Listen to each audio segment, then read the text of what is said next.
Yo, what's going on, guys? Quickly gonna go through the final of the most recent Cut a Weekend Flash tournament, and that was a 3v3 tournament. Very interesting final, uh, interesting factions, and very interesting gameplay. I think 3v3 gives you insane tactical stability, and the rules were quite good, so I'll quickly go over those as well, because why not? So basically, the rules were didn't pick the matchup, we'll pick a faction from that matchup. The other faction that was not picked will go to the team that picked the matchup.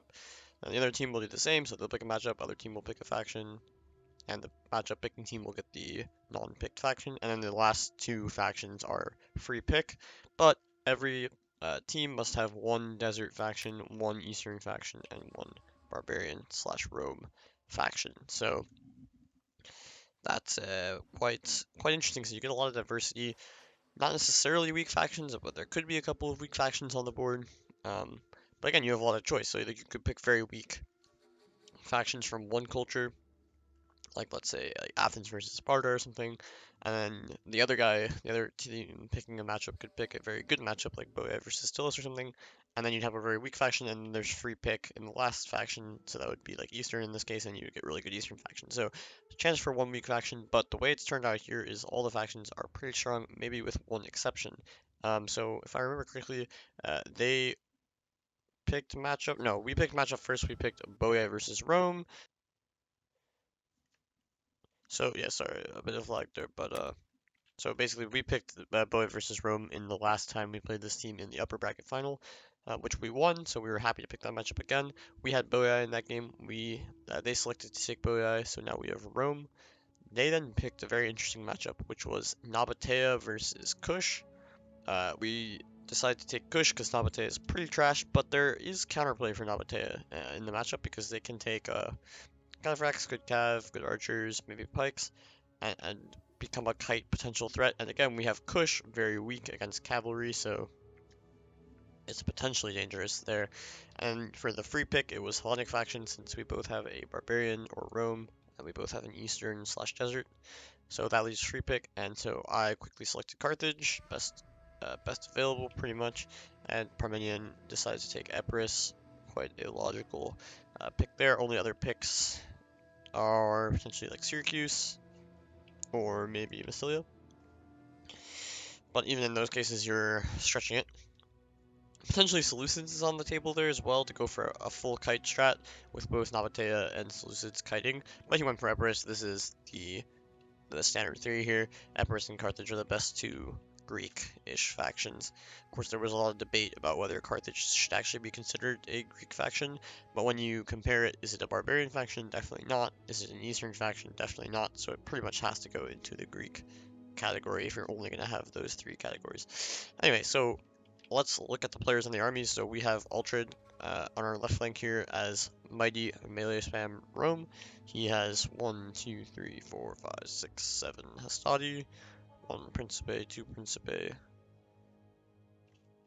4 Principes, 1 Avocati, 2 Avocati, and 2 Veteran Legionnaires with 4 Saki Equites probably, and 1 General Bodyguard, GB. We have Asseror in the middle here as Kush, and we decide to go for a pike army here because, again, their cavalry is vastly superior. Epirus Cav better than Carthaginian Cav, Boii Cav much stronger than Kushite Cav, and Nabataean Cav stronger than all of our Cav. Actually, all of their Cav is stronger than all of our Cav, straight up.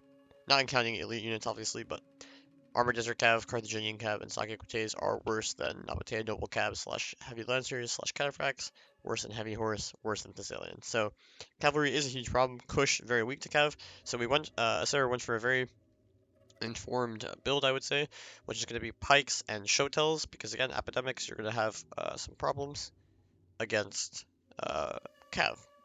So 4 slave slingers up front for Sir. He has 1, 2, 3, 4, 5 showtells, 4 pikes, 1, 2 slave infantry, 1 epidemic for the fear factor, and 3 cav and a general. So relying on showtells here, not so much epidemics. Not going to be great versus Boii, but again, we have a huge melee advantage. Carthage melee is stronger than Epirus melee, and we have Rome complete melee spam, and Kush against just Boii, because Nabataea's melee may as well be negligible. So again, we want to play against the cav here. We have two armies to kill the infantry of pretty much just Boii, as Nabataea does not offer very much there. And then Carthage versus Epirus should be this is the most balanced fight here, so that's fine. So my Carthage army is very standard for 3v3 play, I think. I have 3 Balearics for that heavy firepower, 4 Gallic warriors, 3 African pikes, again, anti-cav. Pikes are very valuable in 3v3, and again, the play is just to let whoever's facing Nabataea attack, so we want to have pikes to defend the other places. So Rome here on the flank, gonna get aggressive, and if Boii was on the flank, the Boii would just get attacked by a combination of Kush and Rome, whereas Nabataea in the center is very useless because it can't kite. So Nabataea has to be on the flank, which means Boii isn't getting maximum flank pressure. Anyway, the rest of my army, again, I said the 4 Gallics, the 3 Balearics, the 3 Pikes, 3 Sam Knights, of course, and 2 Iberian Swords, again, anti-cav, 4 Carthaginian cav, noble cav Jun, so very standard.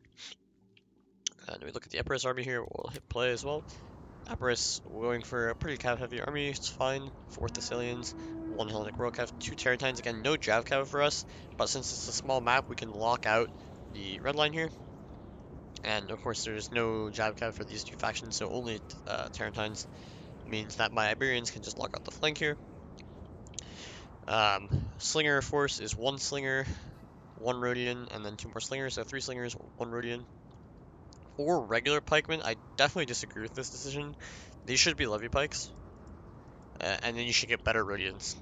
Because if you're gonna have 2 or 3, okay, so you save 150 per pike to go to levy pikes, so you get 600 more. Slingers cost 270, so you'd have 540 plus 600, 940. That's almost enough to get 2 more Rhodians. So, I think you should rather have the Rhodians here, so you get 2 Rhodians for 3 Slingers or something for Levy Pikes. But anyway, he's gone for regular Pikes, which means they will be sturdy, but again, we're not looking to like win against Epirus here. Epirus is not very important. It's all about what Rome does, so not really necessary for me to engage directly against Epirus, so these Pikes are just going to be useless while I win the Slinger War. Even 4 versus 3, 3 Balearics will dominate this, obviously. Maybe not dominate, but they will win handily. Then he has 1 2 Illyrian levies, 1 Italian sword, and 2 Samnite warriors. Again, so very little infantry is relying heavily on these pikes, which means that my 3 Samnites can easily push a flank and start causing chaos if necessary against Epirus, and he will not really have a lot to defend. I also want to see how many units he has. So this is 4, 8, 10, 13, 17, so only 19 units. Again, he could have gotten 2 Rhodians and 3 Slingers and 4 Levy Pikes instead of 4 Pikes, so I would have done that. Boii army is Tay, and he has 5 Celtics up front. 1, 2, 3, 4, 5, 6 sword followers. With 2 more Celtics here. He only has 2 Celtic slingers, so he's outmatched in the Slinger War, and he has 4 heavy horse and 1 noble horse, so fine army here. And 4 crew rebels here with Nabataea, the weakest faction by far of the 6, but it can play in the matchup because of the heavy cav rests. He has 4 axe warriors up front, 2 axe warriors behind, 4 total Nabataean swords, 1, 2, 3, 4 slingers, 1 archer, 2 cataphracts, and 1 noble cav gen, and 2 heavy lancers. Cav heavy as you'd expect, but I feel like, I mean, having the 2 cataphracts is fine. That's not really a problem, but I think a couple more pikes would have been better here. You do need some melee infantry, but I think 4 pikes instead of 4 of these infantry would have been really solid because it will just prevent the rush from happening very quickly. And then you can just shoot with the slingers. Of course, you're getting rushed by a melee spam Rome here, so you don't really need to worry about your slingers. They won't get shot. So anyway, the engagement's coming. You can see I've already taken the flank here. I'm trying to extend my line here. I'm getting kited here, they fear, but it's fine because we are not planning to engage in the center or over here. We're planning to just walk forward with our infantry line here for Rome. And you can see he's already pre-targeting the cavalry units. This is absolutely the correct move. I told him Don't worry about this. Get the javelins off. Do the damage to these cav. Doesn't get a javelin there, but that wasn't his fault. He had the pre-target on, so it's fine. And now he gets a nice countercharge here. And again, these cataphracts cannot simply run away. This is not allowed. Infantry need to be following up in these cases so that the cataphracts can escape free. Because now they're getting double charged, double pelum, and countercharged by cav. And the cav will chase out these cataphracts who are quite slow, obviously, being heavily armored. So they will take immense losses here. And the thing with heavy cataphracts is they are very slow to turn around. So you can see a majority of the unit is caught in melee here, which means they're simply just going to get killed for free. Heavy Lancer has the same problem, again, because the infantry are way too late to support here. He loses a Hastati, not even an entire Hastati, so this doesn't really matter. He has tons of infantry. He's killing, let's see here, 20 cataphracts and only 5 Lancers, but the HP on these guys is much less, so the next javelin volley will be even more devastating. He only loses one Hastati total because these guys lost about half the unit. But they didn't even route, so again, he can use them to bait a charge. And now he's avoiding the engagement here. This is good. Getting a nice javelin onto these Nabataean axe warriors. Gonna get into these axe warriors and kill them. Again, his infantry is just insanely superior. He doesn't have to worry about anything here. So he's gonna just keep walking forward. We need to keep shifting here. On this flank, again, Tarantine's just avoiding, or trying to pressure, but we're just chilling. Doing a little bit of a missile war here. I've flushed my slingers to the very flank so I can get shots on these units, and I will only take shield side shots on these units so they will not die as fast. If I fight on this flank, first of all I can get shot from the side here, but I also take unshielded side shots from that extra unit that he has. I do a mistake here going into fucking quick reload, because now he just runs away. I get a couple of volleys, maybe one volley, but now I'm just going to be tired. And since this is going to be a lot of kiting on this flank, I don't want my slingers to be tired, because now I can't second wind more important units like my infantry. But anyway, our plan is just to keep these guys in check with our main center and right units here, and continue to press Nabataea on the left. And if Boii will come support, Rome can engage, and Kush will finish them with a flanking maneuver there. So Boii, of course, if we're too isolated, Boii can send support far enough away where Kush can't directly support. But as long as Asseror and I stay kind of in contact, we'll be alright. And so far we're doing that. So very tactical so far. Nabataea kiting, of course, as they should to get those slinger fire into the Hastati. But it's not doing very much because Romans are well armored. We also have a nice slinger advantage in the center, 4 versus 2. So Asseror can just sit here and shoot the Celtics with his slingers. And he's doing that. Nice volley here. You can see he's going to come into those Celtics and get good damage here. So he's getting free damage on Boii. Boii, at the same time, cannot engage frontally here. Won't work. Simply because Rome can isolate the flank here. I can support potentially. So Boii is like, fuck, I can't engage. I'm getting shot in the back. This sucks. So it's just a waiting game, but it's not terrible for them. It's not as bad as it would seem, because again, if Nabataea can outlast Rome, Rome is going to get tired eventually. Although he's doing a very good job of staying active here, so he's not tired yet. And there's not a ton of space to kite, but you can always kite out this way. But of course that your flank gets overlapped, so he needs to just wait. Even taking some damage from these slave slingers is not ideal. He should probably just go for a slinger war here, allow his slingers to die, but save his infantry. But he just needs Nabataea to do stuff here. And let's see if Nabataea can. Well, Altred eventually, he's sending more infantry to the flank. This is very smart. All of his cav is over here. One cav over here is fine. Pressuring in the center, pressuring on the flank with a bunch of units. If he can't charge, he'll take too much javelin fire. And he's already down one, like a lot of cav. These cavalry on the flank are still good, but that's fine. Again, Altred can't overcommit here, but this is fine. He just reforms his line and keeps pressuring on the flank, and eventually he's going to get in. These axe warriors do a good job of trying to hold, but again, here comes more javelins. Yep. Lancers lose about 10 men on that javelin volley, losing more now. So yeah, taking insane damage here. Again, every javelin volley going to start to do more and more damage. Pre-targeting the cataphract, that's perfect. Infantry, doesn't really matter. He loses the one Hastati that was already very low. There was 2 Hastati, but this axe warrior is dead to the Abakati. Nice support here from these axe warriors, but this is totally fine. He's playing it absolutely perfectly. Over here, again, still nothing going on. We're just skirmishing. He's near a forest here, so I don't really want to engage anymore. I'm focus firing the Rhodians. My Balearics are very healthy. They haven't lost a single man. So that's what you like to see. And he, or one man down, but he's lost a couple of slingers there, a couple of slingers there. Rhodians lost 10, and the one slinger is still healthy. But you can see they're very much running out of space. Nabataea's flank is being overrun. The axe warriors are starting to run away. And of course, Rome has tons of reserves.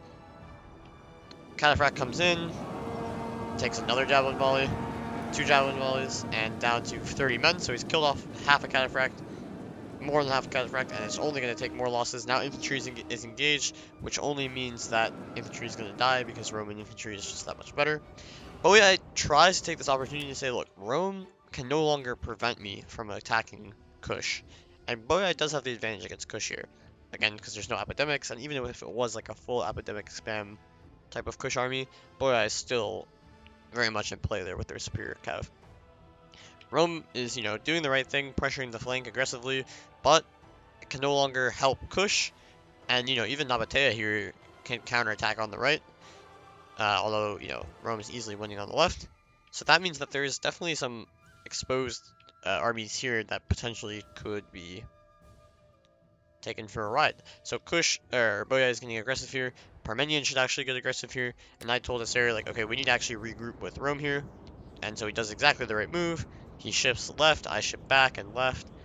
And now, all of a sudden, it's not so clear where this is coming from because now the reserves for Kush are a lot closer and these Roman units are actually a threat. So really good, quick rotate from Asseror. Altred's still just waiting on this flank. These heavy lancers are going to die. His cab is getting shot a little bit, which is not ideal, but again, they're much healthier, 58 and 43. Lancers at 15, Cataphract at 20. So he's killed half the Cataphracts. He's lost like 2 Astadi or something. This is nothing, pretty much. Nice javelin volley there. Doesn't kills barely anything, but whatever. That unit was dead anyway, and now he can slip this gap. Charge was baited on the Astadi. Pressure is here, and now this is when you've won a big part of the rush when these cataphracts, or these cav, can no longer prevent the Roman cav and your infantry support, as you can see here, from pressuring. Now more cav has to shift, more infantry has to shift, and so although your flank was weak, these cav can't sit around here and not do anything. They have to come protect the slingers, and now these infantry can just engage one-on-one and kill these infantry if or Nabataea has to keep running away, in which case the focus continues to shift over here, but the cav have to cross all the way over here. And there's still 3 units here with 2 javelin volleys each, or maybe 1 javelin volley depending, but the cav is still very healthy here, so this is very well played from Altred. He's just not stopping, he's relentless. Shit's winded now, as you'd expect, and even tired. Probably wants his general. Well, he has the other ability, so I guess not. I was gonna say, probably wants his general here to second win, but he didn't have the second win, but that's fine. Nabataea is obviously going to be more fresh, because they've done less running. So that's good for them, but it doesn't really matter. The Roman units are just so much better that even tired, they'll easily win. And now, Parmenion has a lot of ground to make up. I've been pretty fast to retreat. I've second winded 2 out of my 3 Balearics, but you can see my Iberians are already tired here, so they should have been getting a second win, but because I had to second win my Balearics, obviously they're more important than Iberians. They're delayed, so I'm a little slower than I could be, but you can see I'm already on next to Asseror here. Boii's rush is not as much of a threat. Again, it could still go on, but Rome has Cav, a couple of infantry, and Asseror has this pike line, which makes things very difficult for Boii. They want to be able to surround, and there's not a huge gap for that to happen. There could be a counterattack. I think this would have been interesting. This would have been counterattack here, with, you have 2 Cav, 3 infantry, bunch of Boii units here. Kill off these 2 units. If Kush comes to support, say, fuck it, we'll take that engagement too. Kush is not strong enough to stop all of Boii here, especially with how much melee he has. They should have gone for a counterattack. Just try to wipe out a few Roman units to make Nabataea's job a little bit easier. But, because you're right, Nabataea's infantry is slowly crumbling. I mean, he's done a good job of keeping his infantry alive, but there's only so much you can do because you need your infantry to engage to allow your cavalry to live. And so he's taken so much damage on his cav, I think that was the problem, allowing them to get javelins. And now they're just so weak that his infantry is also dying, and things are collapsing here. He has a lot of infantry though, so it's not totally over yet. He still has about 6 or 7 infantry units, and 3 healthy cav. Rome is losing infantry, and more importantly, losing stamina. All the slingers are alive, but the problem is, yeah, the slingers are alive, but they're running out of space here, and the Roman cavalry is closing in. So we'll see. Um, Again, now he's trying to make this counterattack, but Boii is not coordinating this counterattack, really, so it's just one guy. And again, these infantry are getting in for free. Probably shouldn't do this, wasting a javelin volley here. Oh, okay, they didn't have a javelin volley, so chillin'. Again, now the cavalry is killing the cataphracts. Now these cav are forced to commit. The general's forced to commit. Really smart from Altred, saying, nope, I'm not going to fight your general, I'm going to javelin your general. And he takes one loss already. Cataphract getting the battle rhythm, but infantry is dying, and now there's like 1, 2, 3, 4, 5, 6, 7 infantry units, 8 infantry units just busting forward here, all with javelins. Engagement is going to start now. Probably shouldn't have allowed this, sir, but at the same time, we're getting javelins into the flank of these heavy horse. Really good javelins. I mean, that's 10 losses almost. The Shotels are going to get kind of owned though, because they're only heavy, so they will take unnecessary losses. Given that there are pikes here, you probably should just back up behind the pikes. Make it really hard on Boii to engage. But I think Asseror saw that Parmenion was further than me from the support. So better to engage here and let me fuck like half of Boii's army before Parmenion can engage me.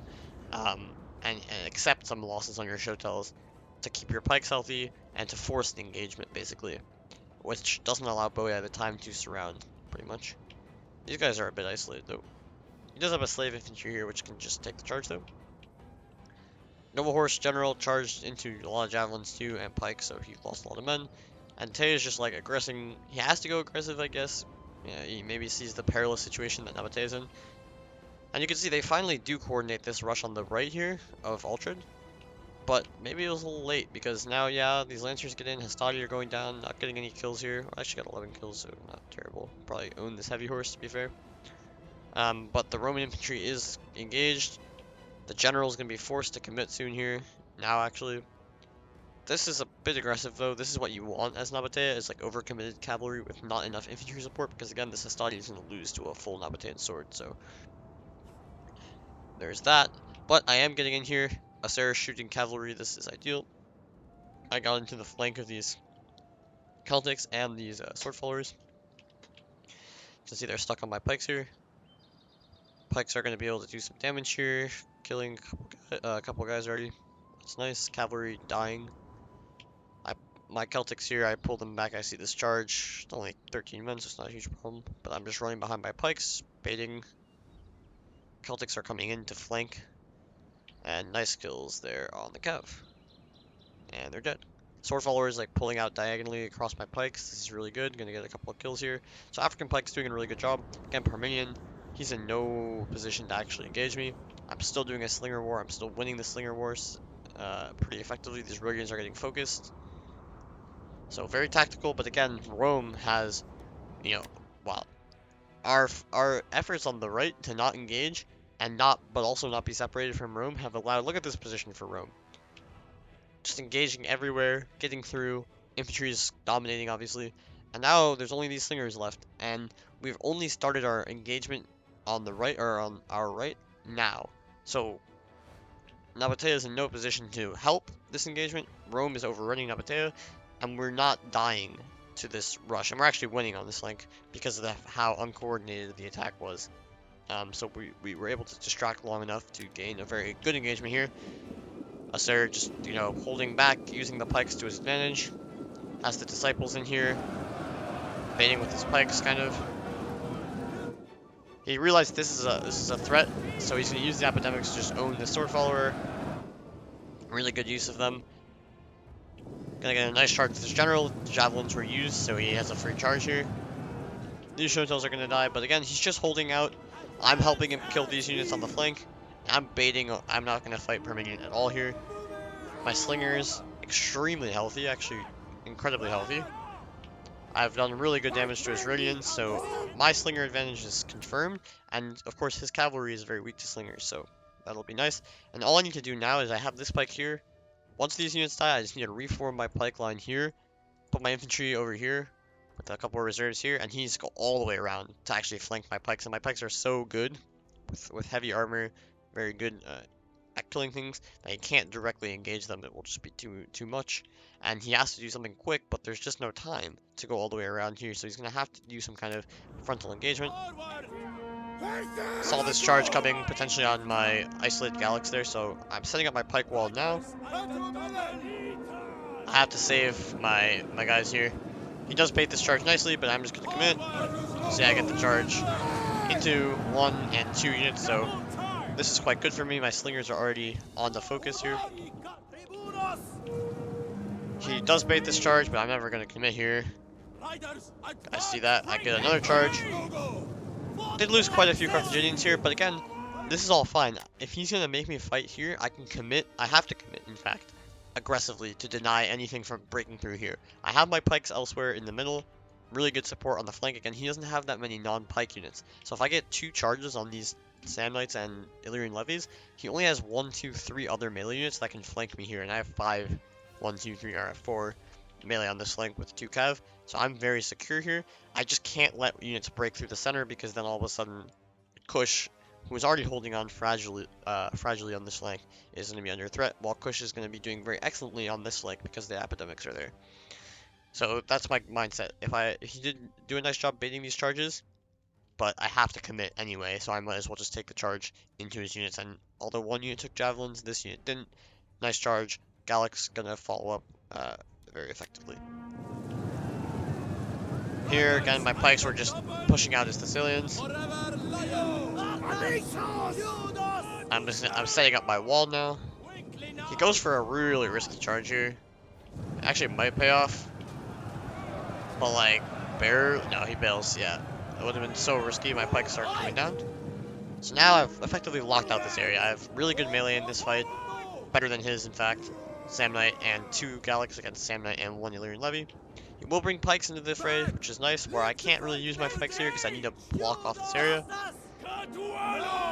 My Bolerics here are just waiting for targets, mostly cav here.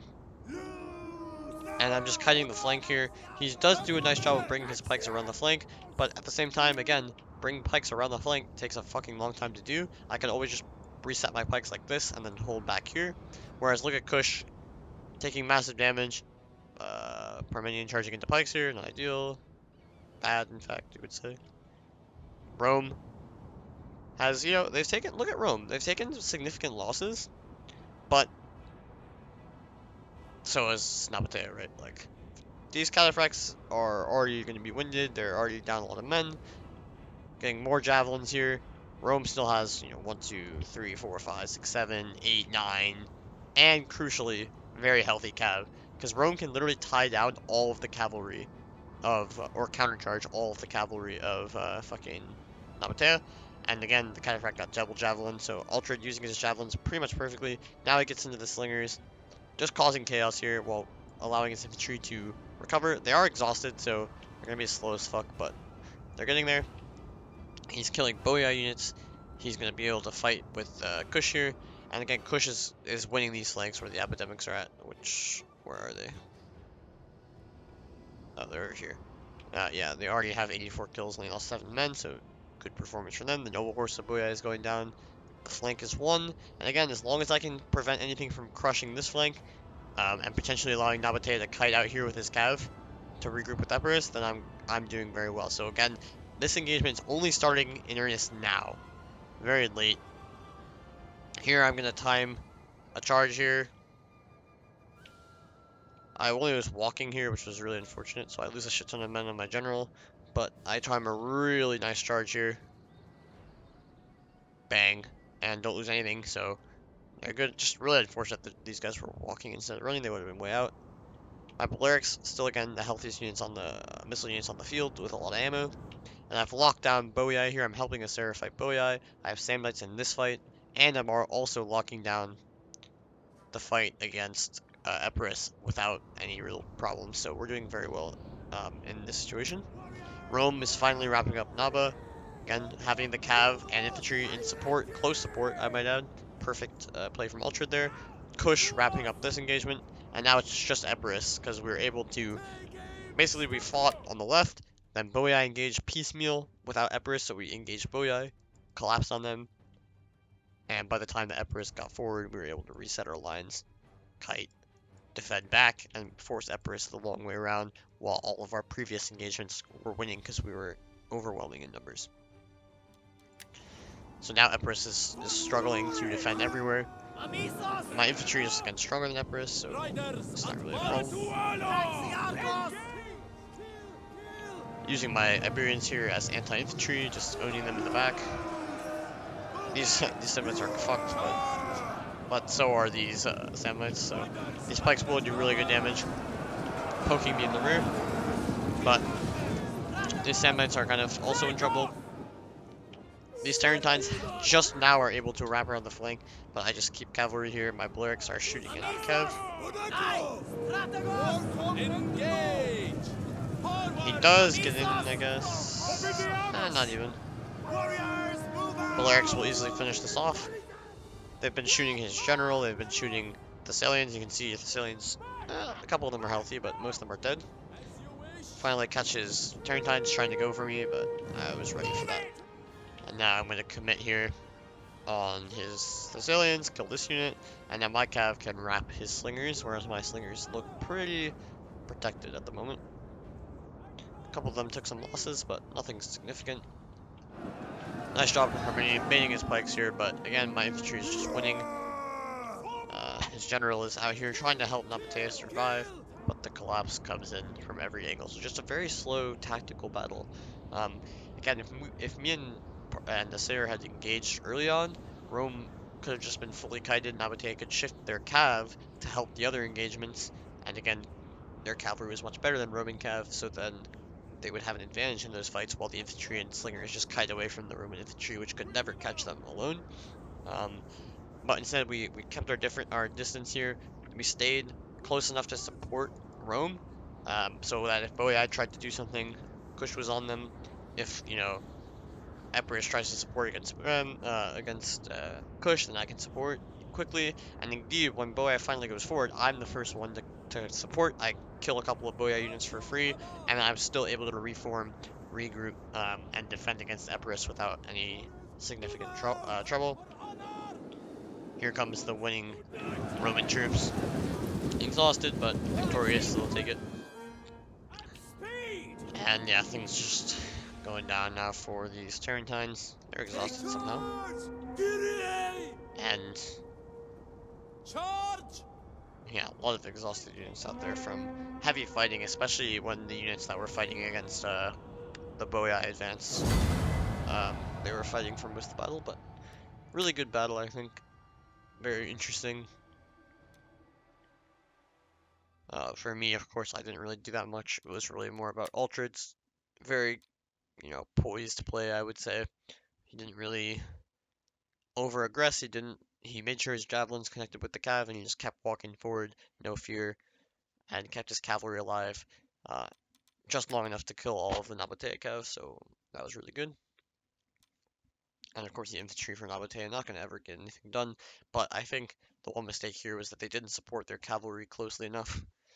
You have so much infantry to bait your cav, so make sure the infantry take the javelins, and then send in the cav, that kind of thing. Don't just like YOLO your cav in there when they're getting focused, because they're the only real threat there. The archers did good, the slingers did fine, but they just didn't get enough time to shoot. They never were able to kite into open space because, again, he can kite, but he can only kite into his allies where engagements started to happen, so that was fine for us. Asseror played really good. Cavalry, nice kills. Clean up. Epidemics, Pike did really good. Shotel's not so much, but they were taking the brunt of that Boii force, so you can see they still got pretty good kills. 110 kills, 121. Slingers, whatever, they did good kills on the Celtics, which you can see got fucked. And then for me, Blerics did fine. Only one of them died to the Tarentines at the end. Samnites in good shape, again helping against Boii. Iberians did good. Celtics did fine. Pike's not getting a ton of kills, but very valuable positionally to force a delayed engagement against Epirus, where I could support against Boii. Epirus was too slow. Epirus can't wrap around my flank because I have pikes, or they have to wrap around the flank, but it's too slow. You can see for Parmenion here, Slinger's not doing enough, you would say. They got outclassed, didn't really get into any good engagements. Wasn't able to use that 2 versus 1 Slinger in the center. Infantry did fine, Pikes did okay, Tarentines end up with some good kills, but zero impact pretty much, just because I was able to lock out the flank for most of the battle. And Tarantine Thessalians doing pretty poorly. Mykov similarly poor, I would say, but alive, so I guess that helps. But yeah, very interesting game. GG. I think that was like the most quality 3v3, and especially if this Nabataea was not Nabataea, if it was something a little bit better, we could have had a really interesting game here. Just because tactically there's a lot when you have these different cultures, different relative strengths, and everyone trying to play tactically. But I think Nabataea is just hard to play in this situation because it's so different, and against strong factions, you're just kind of hoping your cat can do enough, and it's quite hard to do that against infantry spam, especially when you only have a third of the map to work with. But yeah, anyway, GG. Hope this was interesting. It was definitely interesting to play. See you in the next one. Peace.